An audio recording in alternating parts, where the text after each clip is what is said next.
다음은 저희가 단독 취재한 내용 하나 전해드리겠습니다. 조현 외교장관 후보자의 30대 아들 부부가 집값이 한창 오르던 지난 2019년 말 전세를 끼고 매수하는 방식으로 서울 이촌동에 있는 한 아파트를 산 걸로 드러났습니다. 당시 가격이 18억 원이었는데 조 후보자는 자신이 일부 자금을 아들에게 빌려줬다고 말했습니다. 그런데 조 후보자는 아들의 독립생계를 이유로 그동안 이걸 재산신고 목록에 넣질 않았습니다. 박찬근 기자가 단독 취재했습니다. 서울 용산구 이촌동의 한강 조망권 아파트.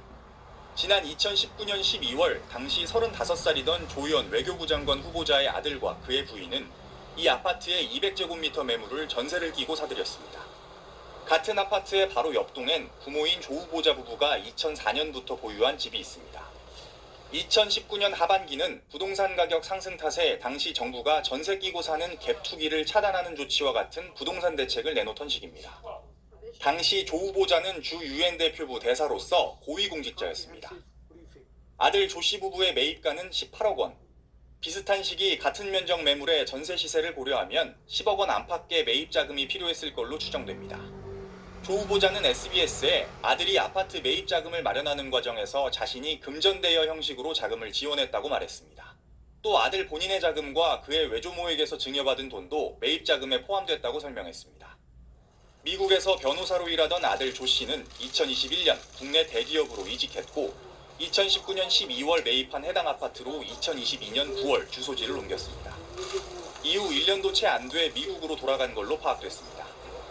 해당 아파트 202제곱미터 매물의 경우 현재 호가가 30억 원이 넘는다고 주변 중개업자는 말합니다. 18억으로 샀으면 대단한 거지. 그 33억 했잖아. 최근에 거래된 사례도 없고 지금은 부르는 게 가격입니다. 조 후보자는 아들 부부의 아파트를 독립생계라는 이유로 그동안 재산 신고하지 않았습니다. 조 후보자가 일부 자금을 꿔줘서 산 아들 부부의 집엔 현재 조 후보자 부부가 아들 부부에게 보증금 9억 원에 월세 200만 원을 내며 거주하고 있다고 조 후보자는 밝혔습니다.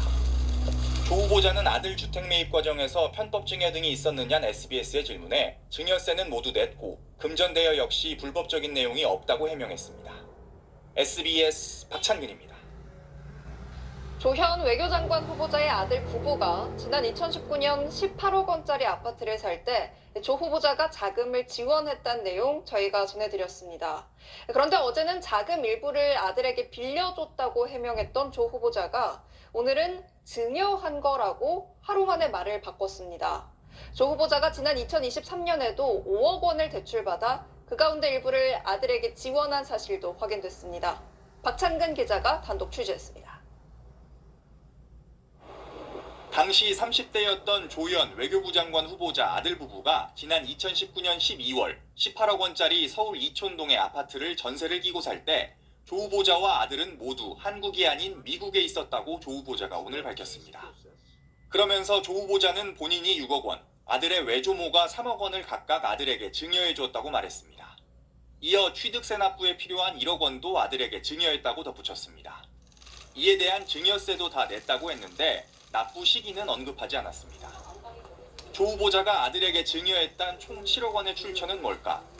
이듬해인 2020년 1월 당시 고위공직자였던 조 후보자의 재산신고 내역입니다. 조 후보자 부부는 9억 원대 공동명의 아파트, 1억 원대 대지, 1억 원 미만의 예금 등을 신고했습니다. 7억 원의 출처로 추정될 만한 금융기관 채무 등은 안 보입니다.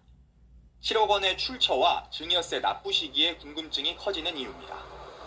SBS 취재 결과 조 후보자는 지난 2023년 5월엔 본인과 부인 소유집을 담보로 4억 원쯤, 아들 부부 소유집을 담보로 1억 원쯤, 총 5억 원가량의 대출도 받은 걸로 확인됐습니다. 대출 이유에 대해 조 후보자는 아들이 미국으로 건너가면서 생활자금 등이 필요했는데 이를 지원해주기 위한 거라고 SBS에 설명했습니다. 그러면서 아들에게 준 금액과 대여인지, 증여인지 등을 나중에 밝히겠다고 덧붙였습니다.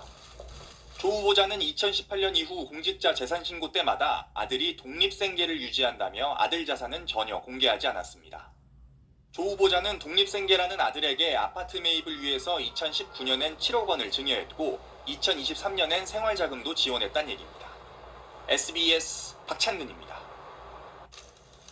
조현 외교부 장관 후보자가 한남동 재개발 지역에 도로를 매입해 10억여 원의 시세 차익을 얻었다는 투기 의혹과 관련해 해명을 내놨습니다.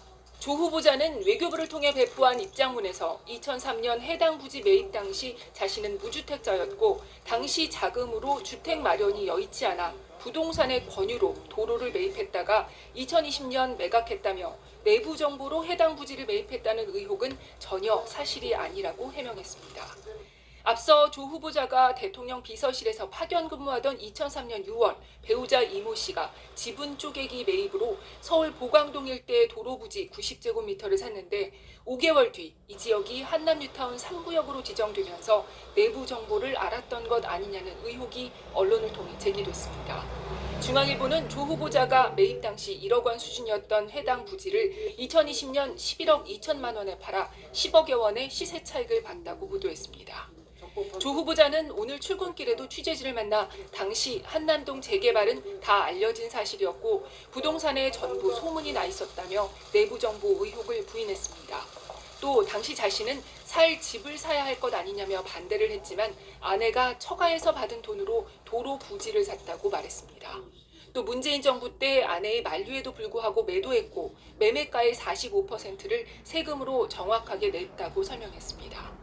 조 후보자는 또 서울에서 20년 정도 매물을 보유하고 10억 원 정도의 수익을 올리는 경우는 주변에서 많이 봤다며 횡재했다고 생각했지만 악의성 투기를 한 것은 전혀 아니다라고 강조했습니다. SBS 조지현입니다.